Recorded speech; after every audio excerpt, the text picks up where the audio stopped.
لله وكفى وسلام على عباده الذين اصطفى أما بعد فأعوذ بالله من الشيطان الرجيم بسم الله الرحمن الرحيم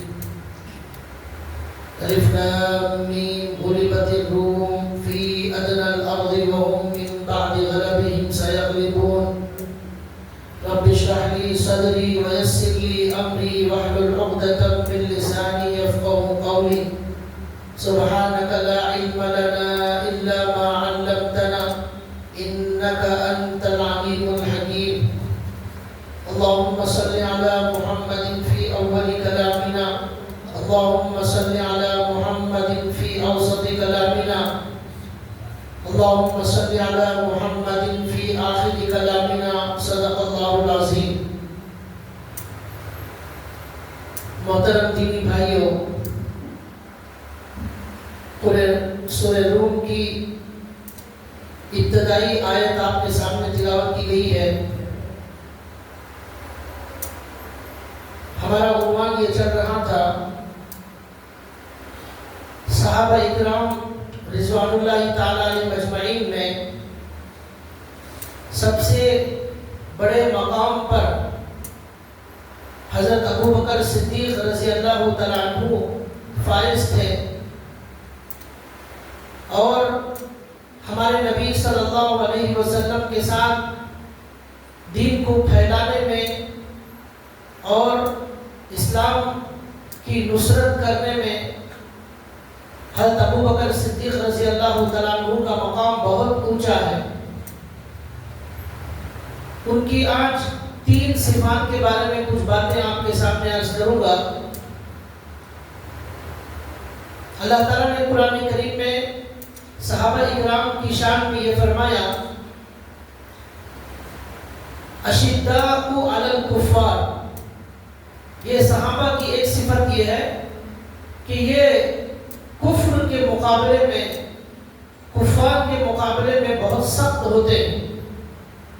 یعنی وہ شرک اور کفر کو برداشت نہیں کرتے، گناہ کو، غلط کام کو برداشت نہیں کرتے. وہ شرک سے نفرت کرتے ہیں، کفر سے نفرت کرتے ہیں، گناہ سے نفرت کرتے ہیں، اپنے آپ کو بچاتے ہیں صحابہ اکرام. یہ صفت سب سے زیادہ حضرت ابو بکر صدیق رضی اللہ تعالیٰ عنہ کے اندر موجود تھی کہ وہ کفر اور فسق اور فجور اور گناہ سے شدید نفرت کرنے والے تھے. اور ایک صفت اللہ نے صحابہ کی بتائی رحماء بینہم. وہ صحابہ آپس میں بڑے رحم دلی کا معاملہ کرنے والے، ایک دوسرے کے ساتھ، مسلمانوں کے ساتھ آپس میں بڑا نرمی کا سلوک کرنے والے، معاف کرنے والے، درگزر کرنے والے.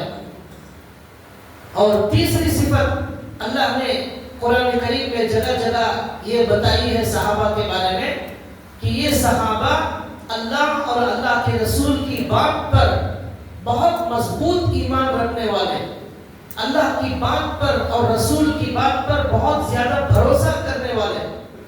وَعَلَىٰ رَبِّهِمْ يَتَوَكَّلُونَ. صحابہ اللہ ہی پر بھروسہ کرتے ہیں، اللہ ہی پر ایمان لاتے ہیں، اور صرف ان کو قرآن اور حدیث کی بات پر ہی ایمان اور یقین ہوتا ہے.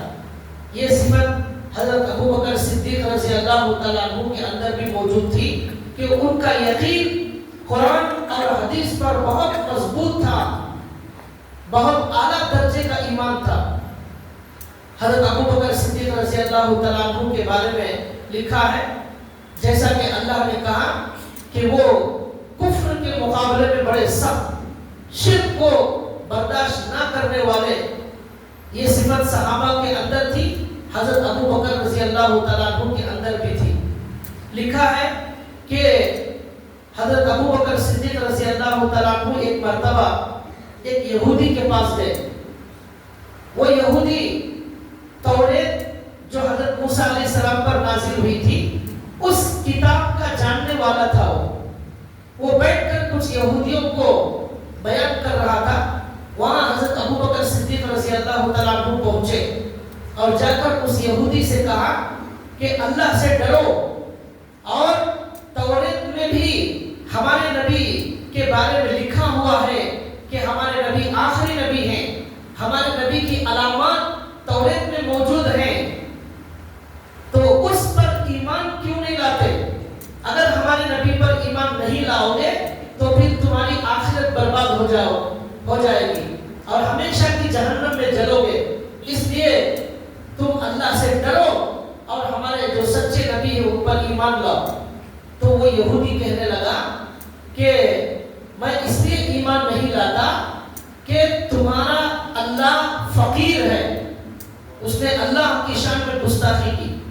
یہ یہودیوں کی یہ صفت ہوتی ہے، ان کا کوئی مذہب، کوئی ایمان نہیں، وہ کبھی بھی اللہ کی توہین کر دیتے ہیں، رسول کی توہین کر دیتے ہیں اور نبیوں کو قتل کرنے والی قوم یہ۔ تو اللہ کے بارے میں اتنا بڑا جملہ اس نے کہا کہ اللہ فقیر ہے، ہم مالدار ہیں۔ ان اللہ فقیر ونحن اغنیاء، ہم مالدار۔ پھر کہنے لگا دیکھو اللہ قرآن کریم میں لوگوں کو خرچ کرنے کا حکم دیتے ہیں اور کہتے ہیں کہ جو اللہ کو قرض دے گا اللہ اسے بہت زیادہ بڑھا چڑھا کر قیامت میں واپس کریں گے۔ دیکھو اللہ مانگ رہے ہیں، مانگنے والا فقیر ہوتا ہے اور ہم دینے والے، ہم مالدار ہیں، یہ اس یہودی نے کہا۔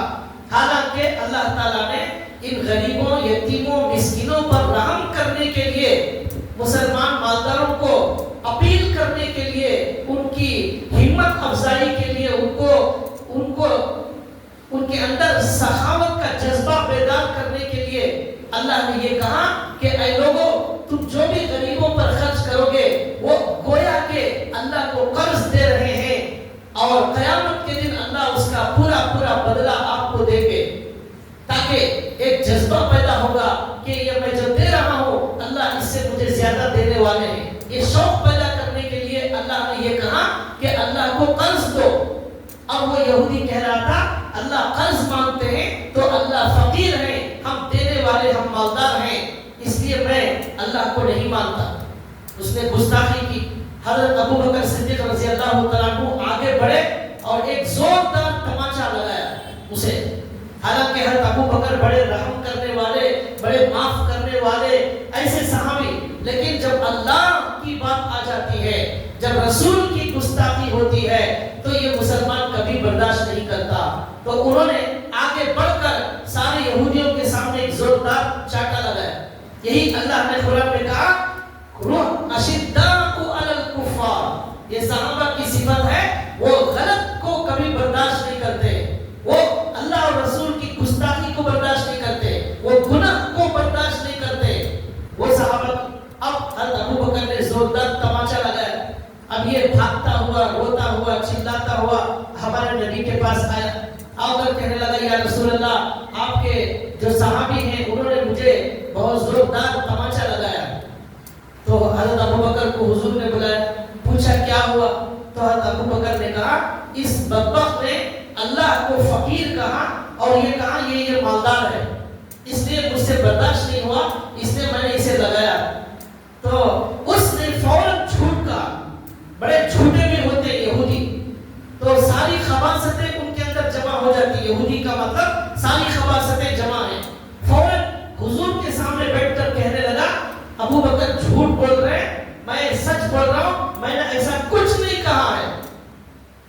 حضرت ابو بکر بالکل تھکے پھکے رہ گئے، دیکھ رہے ہیں کہ ابھی کچھ دیر پہلے اس نے کہا ہے، اب جھوٹ بول رہے ہیں۔ یہ ہمارے نبی نے سنا، حضرت ابو بکر کو پوچھا کہ کیا کہہ رہا ہے؟ حضرت ابو بکر نے کہا یا رسول اللہ میں بالکل سچ کہہ رہا ہوں، یہ بڑا جھوٹا ہے، یہ جھوٹ بول رہا ہے۔ فوراً اسی کے بعد اللہ تعالیٰ نے آسمانوں سے حضرت جبریل کو بھیجا اور حضرت ابو بکر صدیق کی صداقت کو بیان کرنے کے لیے قرآن میں آیت نازل ہو گئی اور اللہ نے کہا یہ خبیث یہودی جھوٹا ہے، حضرت ابو بکر سچ بول رہے۔ چوتھے پارے میں آیت نازل ہو گئی لقد سمع اللہ قول الذین قالوا ان اللہ فقیر ونحن اغنیاء سنكتب ما قالوا وقتلهم الانبیاء بغیر حق ونقول ذوقوا عذاب الحریق۔ اللہ نے کہا اس آیت میں اللہ نے اس یہودی کی بات کو اللہ نے سن لیا ہے، جس نے یہ کہا کہ اللہ فقیر ہے اور یہ سب مالدار ہیں۔ اللہ نے اس کے بعد کہا سنكتب ما قالوا، یہ جو بکنا ہے بکتے رہو،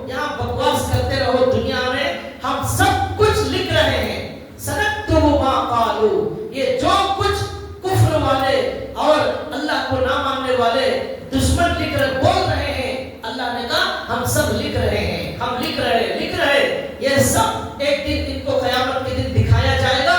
ہم نے فیصلے کی تاریخ اور ڈیڈ لائن مقرر کر دی ہے، اس دن ان کی پول کھولی جائے گی اور انہوں نے اس طرح جو کچھ کہا ہے ایک ایک کا بدلہ ان کو چکانا پڑے گا۔ وقتلہم الانبیاء، یہی نہیں ان یہودیوں نے جو نبیوں کو قتل کیا وہ بھی ہم لکھ رہے ہیں۔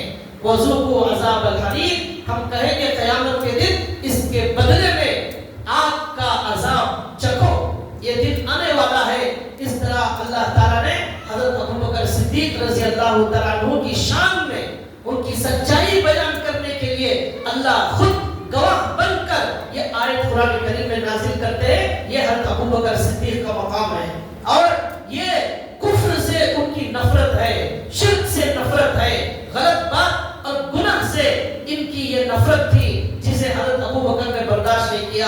یہی صفت ہمارے اندر بھی ہونی چاہیے۔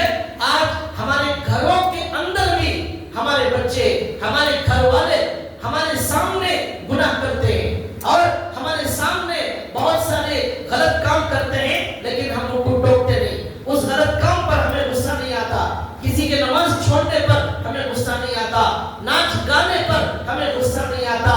تو اس کا مطلب یہ ہے کہ ہم گناہوں سے نفرت کرنے والے نہیں ہیں۔ جب تک گناہ سے نفرت نہیں ہوگی ہمارا ایمان مضبوط نہیں ہوگا، صحابہ کے جیسا ایمان نہیں ہوگا۔ یہ حضرت ابوبکر کی جو ہے تعریف اللہ نے قرآن میں نازل فرمائی۔ لکھا ہے حضرت ابوبکر صدیق رضی اللہ تعالیٰ عنہ کے بارے میں اور ایک واقعہ، وہ کفر کے مقابلے میں بڑے سخت تھے۔ حضرت ابوبکر رضی اللہ تعالیٰ عنہ کو جب خلیفہ بنایا گیا، ہمارے نبی صلی اللہ علیہ وسلم کے بعد جب حضرت ابوبکر کو خلیفہ بنایا گیا تو اس وقت بہت سارے فتنے پیدا ہوئے۔ اس میں ایک فتنہ یہ پیدا ہوا کہ جگہ جگہ لوگ مرتد ہونے لگے، اور ایک فتنہ یہ پیدا ہو گیا کہ مسلمان جو اللہ پر ایمان رکھنے والے، قرآن پر ایمان رکھنے والے، کلمہ پڑھنے والے، ان لوگوں میں سے ایک جماعت ایسی پیدا ہو گئی، انہوں نے کہا کہ ہم آئندہ سے زکوٰۃ نہیں دیں گے، ہم زکوٰۃ نہیں دیں گے۔ پوچھا گیا کیوں نہیں دیں گے؟ تو انہوں نے کہا یہ اللہ کے رسول جب تک زندہ تھے اس وقت تک حکم تھا حضور کو زکوٰۃ لینے کا، اب نبی نہیں ہے تو اس لیے اب زکوٰۃ کا حکم نہیں ہے۔ حالانکہ زکوٰۃ کا حکم، نماز کا حکم، روزے کا حکم، دین کا ہر حکم قیامت تک آنے والے سارے انسانوں کے لیے ہے، لیکن انہوں نے کہا ہم زکوٰۃ سے انکار کرتے ہیں۔ تو اب حضرت ابوبکر رضی اللہ تعالیٰ عنہ نے فوراً اعلان کر دیا کہ ان لوگوں سے میں جہاد کروں گا، اور تلوار اٹھا لیا حضرت ابوبکر نے اور کہا کہ جب تک یہ لوگ ہمارے نبی کے زمانے میں جو ایک رسی بھی دیتا تھا آج وہ رسی بھی نہیں دے گا تو اس کے ساتھ میں قتال کروں گا۔ حضرت عمر رضی اللہ تعالیٰ عنہ آئے اور آ کر کہا امیر المومنین یہ مسلمانوں کے خلاف آپ کیوں تلوار اٹھا رہے ہیں؟ ان کے ساتھ نرمی کا معاملہ کریں۔ صرف زکوٰۃ کا انکار کر رہے ہیں، نماز کو مانتے ہیں، قرآن کو مانتے ہیں اور حج کو مانتے ہیں، سب مانتے ہیں، صرف زکوٰۃ کا انکار کرتے ہیں۔ حضرت ابوبکر رضی اللہ تعالیٰ عنہ نے بہت سخت غصے میں حضرت عمر کو جواب دیا اور کہا کہ عمر اجبار فی الجاہلیہ وخوار فی الاسلام، اے عمر تم جاہلیت میں بڑے سخت تھے، کفر میں بڑے سخت تھے، لیکن آج اسلام میں آ کر بڑے نرم پڑ گئے ہو، بڑے ڈھیلے پڑ گئے ہو، اب کہتے ہو تلوار اٹھانے کی کیا ضرورت ہے؟ آج یہ لوگ زکوٰۃ کا انکار کر رہے، کل نماز کا انکار کریں گے، پرسوں حج کا انکار کریں گے۔ ان کا دیکھ کر اور ایک جماعت پیدا ہوگی جو حلال کو حرام، حرام کو حلال کرے گی، اس طرح دین کا مذاق ہو جائے گا۔ ہم کیا حفاظت کر رہے ہیں اللہ کے دین کی اور قرآن کی اور حدیث کی؟ یہ حضرت ابوبکر نے کہا، اور ایک تاریخی جملہ انہوں نے کہا اس وقت میں حضرت ابوبکر نے اَيُنْقَصُ الدِّينُ وَأَنَا حَيٌّ، اَيُنْقَصُ الدِّينُ وَأَنَا حَيٌّ، میرے زندہ رہتے ہوئے دین کو کوئی بگاڑ نہیں سکتا، میرے زندہ رہتے ہوئے دین میں کمی نہیں آ سکتی، یا میرے زندہ رہتے ہوئے کوئی حلال کو حرام، حرام کو حلال نہیں کر سکتا، میرے زندہ رہتے ہوئے جو فرض ہے وہ فرض، جو سنت ہے وہ سنت، جو حرام ہے وہ حرام، جو حلال ہے وہ حلال رہے گا۔ میں زندہ ہوں اور دین میں کمی کی جائے، ایسا نہیں ہو سکتا. ایونقص الدین وانا حی. اس واقعے سے کیا معلوم ہوا؟ اس کے بعد حضرت ابو بکر نے باقاعدہ قتال کا اعلان کر دیا. اب صحابہ اکرام کی جماعتیں الگ الگ روانہ کی اور جو بھی دنیا میں مرتد ہونے کا فتنہ کر رہا تھا ان سب لوگوں کا جڑ سے خاتمہ کیا. اور یہ زکات جو کا انکار کرنے والے تھے ان کے خلاف جب صحابہ اکرام کی جماعت کھڑی ہو گئی تو ان کی بھی عقل ٹھکانے آ گئی اور وہ سیدھے راستے پر آ گئے. اس طرح حضرت ابو بکر نے کفر کے خلاف اور غلط کام کے خلاف، گناہ کے خلاف اپنی کمر کسری اور اسے بالکل برداشت نہیں کیا. اسی کو اللہ تعالیٰ نے قرآن کریم میں فرمایا اشداء علی الکفار. یہ صحابہ اکرام، یہ حضرت ابو بکر صدیق، ان کی عادت یہ ہے، یہ کبھی گناہ کو، کبھی غلط کو، کبھی شرک کو برداشت نہیں کرتے. آج ہمارے یہاں کیا ماحول ہے؟ ہم جو ہے گناہ کو دیکھیں گے، اس کو غلط سمجھنے کے بجائے، اس کو روکنے کے بجائے اس کی ہمت افزائی کریں گے، اس گناہ پر اس کی تعریف کریں گے، اسے شاباشی دیں گے اور ہمیں اس کا کوئی افسوس ہمارے دل میں نہیں ہوتا. ہمارے نبی صلی اللہ علیہ وسلم نے حدیث میں فرمایا من رأى منكم منكرا فليغيره بيده وإن لم يستطع فبلسانه وإن لم يستطع فبقلبه وذلك أضعف الإيمان. تم میں سے جو آدمی برائی کو دیکھے، گناہ کو دیکھے، غلط کام کو دیکھے، اسے اپنے ہاتھ سے روکو. وہ اگر ہاتھ سے روکنے کی طاقت نہیں ہے، اپنی زبان سے اس غلط کو غلط کہو. اور اگر زبان سے بولنے کی بھی طاقت نہیں ہے تو دل میں اس کو برا سمجھو. اگر دل میں بھی تم نے اس گناہ کو گناہ نہیں سمجھا، غلط کو غلط نہیں سمجھا، بدعت کو بدعت نہیں سمجھا، شرک کو شرک نہیں سمجھا، تو اللہ کے نبی کہتے ہیں تب تو بھائی ایمان تمہارا بہت زیادہ کمزور ہو چکا ہے. اب ایمان کچھ باقی ہی نہیں ہے. ایمان ہوتا غلط کو غلط سمجھتے، کفر کو کفر سمجھتے اور ناجائز کو ناجائز سمجھتے اور غلط کام کو دیکھ کر تمہارے دل میں طلب پیدا ہوتی، کوئی پریشانی نہیں ہو رہی ہے، تو اس کا مطلب ایمان ہمارا بہت زیادہ کمزور ہو چکا ہے. یہ ہمارے نبی نے فرمایا. تو یہ صحابہ اکرام کی شان ہے کہ وہ کبھی غلط کو برداشت کرنے والے نہیں تھے اور کفر اور شرک کے خلاف وہ ہمیشہ مستعد رہتے تھے. حضرت ابو بکر صدیق رضی اللہ تعالیٰ عنہ کے بارے میں اور صحابہ اکرام کے بارے میں اللہ نے اور ایک صفت یہ بتائی ہے رحماء بینہم، رحماء بینہم. جس طرح یہ کفر، شرک اور ناجائز کے خلاف یہ صحابہ بڑے سخت ہوتے ہیں، یہ مسلمانوں کے ساتھ آپس میں بڑے رحم کرنے والے، بڑے معاف کرنے والے، آپس میں محبت کا سلوک کرنے والے، دلوں میں کینہ اور نفرت نہیں رکھنے والے اور ہمیشہ پیار محبت سے رہنے والے. آپس میں مسلمانوں کا کبھی کوئی جھگڑا نہیں ہوتا، معافی درگزر سے دلوں کو پاک اور صاف رکھتے ہیں. یہ ہے صحابہ رحماء بینہم. وہی صفت حضرت ابو بکر صدیق رضی اللہ تعالیٰ عنہ کے اندر موجود تھی.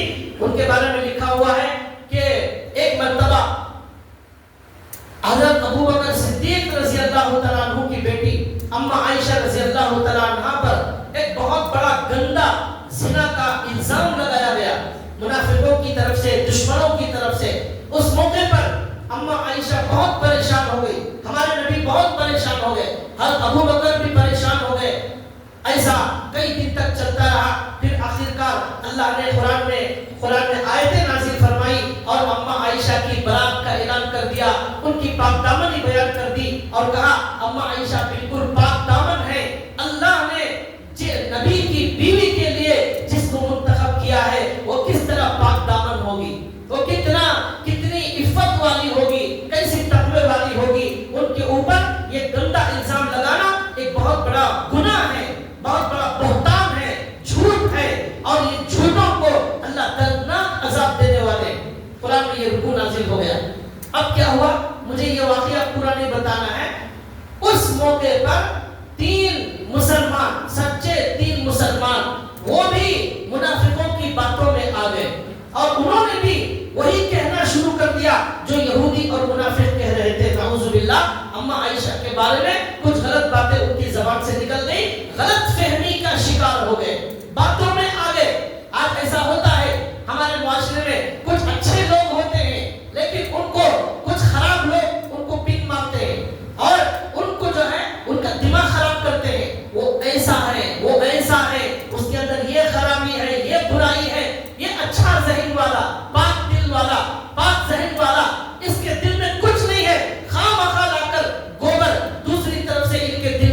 دیا جاتا ہے، کینہ کسی مسلمان کے خلاف دل میں ڈال دیا جاتا ہے، اب یہ بھی اپنے دل میں پیخانہ لے کر گھومتا ہے خواہ حالانکہ کوئی ضرورت ہی نہیں ہے، کون گنہگار ہے کون نیک ہے وہ اللہ سوال کریں گے قیامت کے دن، اللہ کو جواب دینا ہے۔ ہم یہاں کوئی فیصلہ کرنے والے نہیں ہیں، ہم کوئی جج نہیں ہے، جج اللہ ہے، گناہ پر سوال کرنے والے اللہ ہے۔ ہمیں ہمارے گناہوں کی فکر کرنا چاہیے، ہم کتنے گندے ہیں، ہم کتنے نیک ہیں، ہمارے حساب و کتاب کا کیا ہوگا۔ لیکن آج انسان اتنا بڑا بیوقوف ہے، اپنے گناہوں کا بوجھ کا ایک ٹوکرا، دوسرے لوگوں سے بدزنی کا اور ایک ٹوکرا، دوسروں سے نفرت کا اور ایک ٹوکرا، گناہوں کا بہت بڑا بوجھ لے کر اللہ کے دربار میں جاتا ہے۔ بڑی ہمت والا ہے مسلمان، کیوں؟ خود کا بھی گناہ، دوسروں کے ساتھ بدگمانی کا بھی گناہ لے کر جا رہا ہے اللہ کے دربار میں۔ ہمارے اللہ نے قرآن میں فرمایا یہ مسلمانوں کی صفت نہیں ہوتی۔ مسلمان اپنا دل بڑا پاک رکھنے والے، بڑا صاف رکھنے والے، ہر ایک کے ساتھ محبت کا سلوک کرنے والے، ساتھ کے ساتھ دل کو بالکل پاک رکھنے والے، رحماء بینہم، یہ صحابہ کی صفت۔ حضرت ابو بکر کے اندر بھی وہ صفت موجود تھی۔ اب دیکھیے کتنا عظیم واقعہ ہے، کتنا عجیب واقعہ ہے۔ اما عائشہ ہمارے نبی کی چہیتی بیوی، حضرت ابو بکر کی بیٹی، ان پر اتنی بڑی ہستی پر اتنا گندا الزام منافقوں نے لگایا۔ اب کیا ہوا؟ قرآن میں آیت نازل ہو گئی، اما عائشہ کی پاکی کا بیان ہو گیا۔ اب دو تین مسلمان غلط فہمی کا شکار ہو گئے، دوسرے لوگوں کی تشکیل ہوئی، شیطانی تشکیل، اس کا نام شیطانی تشکیل۔ یہ شیطان جس طرح وسوسہ ڈالتا ہے، انسان بھی وسوسہ ڈال کر دل خراب کرتے ہیں، تو اس طرح کچھ لوگوں نے ان کا دل خراب کر دیا۔ کچھ وقت کے لیے وہ بھی بہک گئے، انہوں نے اما عائشہ کے بارے میں کچھ غلط باتیں اپنی زبان سے کہہ دی۔ اب کیا ہوا؟ اللہ تعالیٰ نے قرآن میں قانون نازل کیا، جو بھی جھوٹا الزام لگانے والے ہیں ان پر کوڑے لگائے جائیں گے۔ کوڑے، یرمون المحصنات، جو پاک دامن عورتوں پر گندا الزام لگاتے ہیں، شریعت کا قانون یہ ہے ان کو کوڑے مارے جائیں گے۔ یہ اللہ نے کہا۔ عورت کی عزت کی حفاظت اسلام کے اندر ایسی ہے، اسلام عورت کی سب سے زیادہ حفاظت کرنے والا، عورت کی عزت کو بہت بلندی پر رکھنے والا یہ اسلام ہے۔ آج مغربی معاشرہ، یہ انگریز، یہ اللہ کے دشمنوں نے عورت کی عزت کو بیچ دیا۔ ایک صابن کے بدلے میں عورت کو ننگا کر دیا، صابن کے ڈبے میں عورت ننگی عورت نظر آئے گی، پیسٹ میں ننگی عورت نظر آئے گی، کچھ بھی خریدو عورت کو بے حیا بے شرم بنا کر اسے پیسے دے کر اس کو خرید لیا، اسے ننگا کر کے گھر گھر پہنچا دیا۔ عورت کی عزت کو نیلام کرنے والے، عورت کو داغدار کرنے والے، عورت کو بے حیا بنانے والے، آزادی کا ان کو جو ہے بہکاوا، آزادی کا دھوکہ دے کر ان کو بے عزت کرنے والے، یہ اللہ کے دشمن ہیں۔ لیکن اسلام عورت کی حفاظت کرتا ہے، ان کی عزت دیتا ہے، ان کو کہتا ہے تم اپنی ماں کی خدمت کرو، اپنے باپ کی خدمت کرو، اپنے شوہر کی خدمت کرو، اپنے بھائی کی خدمت کرو، اپنے بچوں کی خدمت کرو۔ یہ امریکہ والے، یہ انگریز، یہ کافر کہتے ہیں ماں باپ کی خدمت کرنا، شوہر کی خدمت کرنا یہ بے عزتی ہے، یہ عورت کی توہین ہے۔ جاؤ فلائٹوں میں اور ایئر ہوسٹس بن کر جو ہے دنیا کے شرابیوں کی، حرام خوروں کی خدمت کرو، یہ جو ہے عورت کی شان ہے۔ عورت اس کے اندر ترقی کرتی ہے، شوہر کی خدمت کرے گی ذلیل ہو جائے گی، ماں کی خدمت کرے گی ذلیل ہو جائے گی، باپ کی خدمت کرے گی عورت کی شان گر جائے گی۔